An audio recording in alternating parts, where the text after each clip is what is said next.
Berarti itu kurang cukup kalau saya kurang lama tinggal di Middle East untuk bisa menyelesaikan masalah Middle East. Itu prinsip satu itu.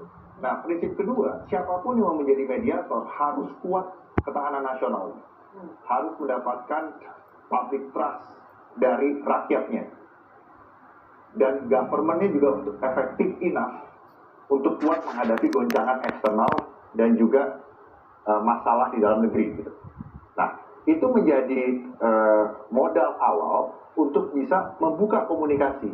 Nah, jadi karena Amerika dan juga Israel dan Iran posisi masing-masing adalah eksistensial, ya. Kalau dalam perspektif Amerika, rezim harus diganti. Perspektifnya Israel itu apa? Di wilayah. Bukan, Israel adalah mereka tahu mereka akan di-erase oleh rezimnya sekarang dari map. Kenapa? Karena rezimnya sekarang tuh percaya dalam teologi Syiah, itu dikenal dengan Makda Fiat, yaitu dengan Israel itu punah, lebih cepat kedatangan imamnya gitu.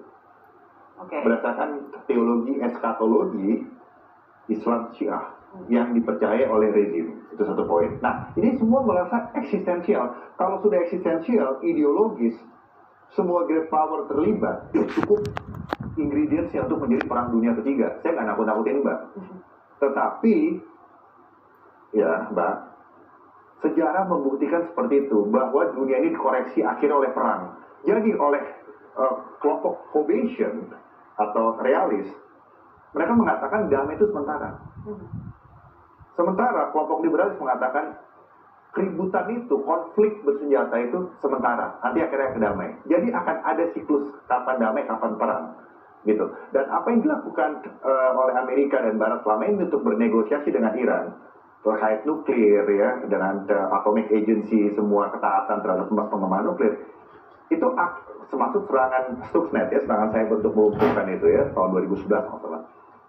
Itu akhirnya sekarang ini buatnya gitu. Pecahnya sekarang. Nah, seorang presiden Prabowo Subianto itu adalah memberikan pesan moral kepada bangsa-bangsa untuk kita bersatu mencegah eskalasi lebih tinggi gitu. Itu poinnya sih. Kalau berhasil nih Pak Prabowo berhasil, itu Indonesia akan naik statusnya menjadi middle power yang bisa menyelesaikan masalah. Nah, makanya Pak Prabowo dipercaya oleh seluruh komponen masyarakat di dalam, jangan menghadapi perlawanan juga dari dalam. Nah, itu tugas beliau. Kan memang pernah disampaikan oleh Mas Cepi Hakim kemarin, kalau salah, bahwa foreign policy mulai dari domestik. Nah, Pak Prabowo adalah seorang pemimpin yang actor based. Jadi beliau percaya dengan keyakinannya, saya cukup yakin beliau begitu dalam conversation saya pribadi dengan beliau, waktu saya sekolah di Amerika gitu. Beliau ingin mengubah structure. Nah, untuk mengubah structure ini yang dihadapi adalah enabling structure dan constraining structure. Gitu.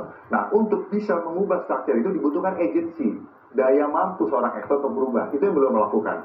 Nah, karena dalam posisi presiden, ya, beliau sekarang mau masuk BOP, mau menjadi mediator, itu kan nggak bisa keputusan sendiri.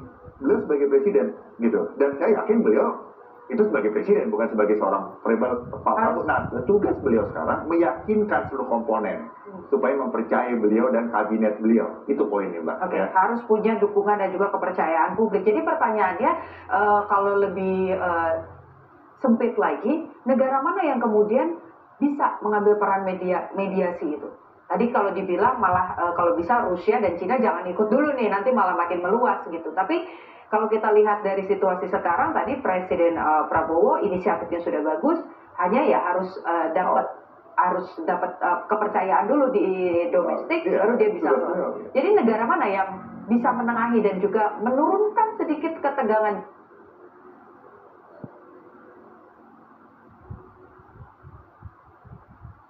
Di Indo-Pasifik itu sudah pasti Indonesia, karena bebas aktif, stage of autonomy. Ya, Pak Prabowo harus mempercepat apapun, ya mungkin reshuffle dilakukan, karena nanti kalaupun 48% hutangnya dari APBN, kan maksimum harus 60 kan. Kalau tidak diperang, siapa yang mau minjemin kita uang? Dasarnya apa? Kepercayaan. Yang dilihat siapa? Kabinetnya. Kalau mau negosiasi, yang dilihat siapa? Kabinetnya. Jadi kemampuan Pak Prabowo sebagai presiden menyelesaikan masalah dalam negerinya dulu gitu loh. Selain memang inisiatif internasionalnya. Ini aset yang bagus. Pak Prabowo punya hubungan yang baik di dunia internasional. Itu harus ditranslasikan menjadi kekuatan diplomasi beliau untuk meyakinkan semua stakeholders.